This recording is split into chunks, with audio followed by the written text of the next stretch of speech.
салому алайкум дӯстони канали мо. имрӯз мо хабарҳои тозаро боз аз ҷаҳони ММА ҷамъ кардаем ки пешкаши шумо хоҳем кард. дар видео лайк гузоред ва мо оғоз мекунем. рафтем. барои нафароне ки либосдӯстдор ва тарафдори сифати хуб ҳастанд, ба шумо ин либосҳои босифат ва пойафзолҳои чарми тозаро пешкаш мекунем.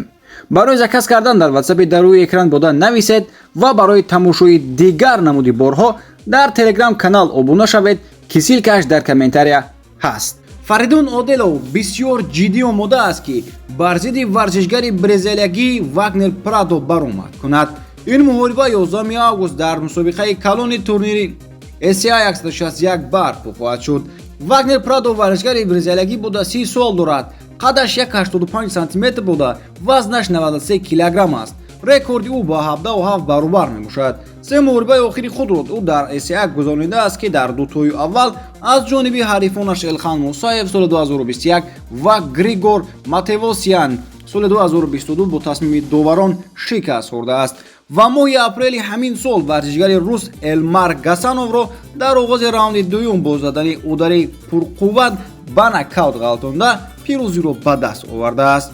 хулас Вагнер Прадо як ҳарифи бисёр хатарнок барои варзишгари мо Фаридун Одилов мебошад. ҳадаф танҳо камарбанд аст. Фаридун Одилов варзишгари туҷик дар бораи вазифаҳои дар пеши худ гузоштааш дар Гран-при SCI сухан кард.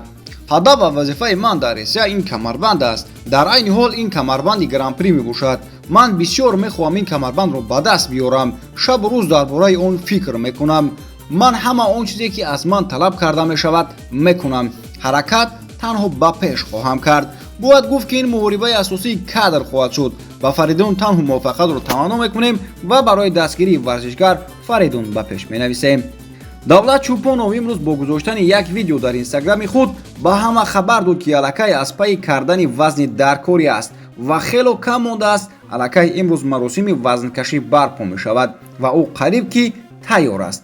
бояд гуфт ки чӯпонов низ рӯзи 11 август дар турнири SCI 161 бо варзишгари рус Глеб Хабибулин вомехӯрад. давлат чӯпонов низ бисёр варзишгари пуртаҷриба буда. умедворем дар ин муҳориба малакаи хуб нишон дода ҳарифашро шикаст медиҳад. рӯзи 11 август бисёр рӯзи фаромӯшнашаванда барои тамоми мухлисони ММА-и тоҷик хоҳад шуд, чун дар даври якчорфинали Гран-при дар вазни сабук варзишгари тоҷик Аъзам Ғафуров низ бо варзишгари армян Вартан Асартиян рекорд 259 вомехӯрад. Асартиян низ бисёр ҳарифи ҷиддӣ мебошад. дар 4 муҳорибаи охири худ ғолиб шудааст, аммо дастгирии мухлисон ва таҷрибаи калони Аъзам Ғафуров ба даст боло шуданаш боварии мо мухлисонро дучанд мекунад. дӯстон, барои тамошо кардани прямои эфири ин муҳорибаҳо ҳатман дар телеграм канал обуна шавед. силка дар комментария ҳаст. худи ҳозир дар омада обуна шавед. ин буд хабарҳои ҷамъовардаи мо аз ҷаҳони ММА. то видеоҳои баъдӣ шоду пирӯз.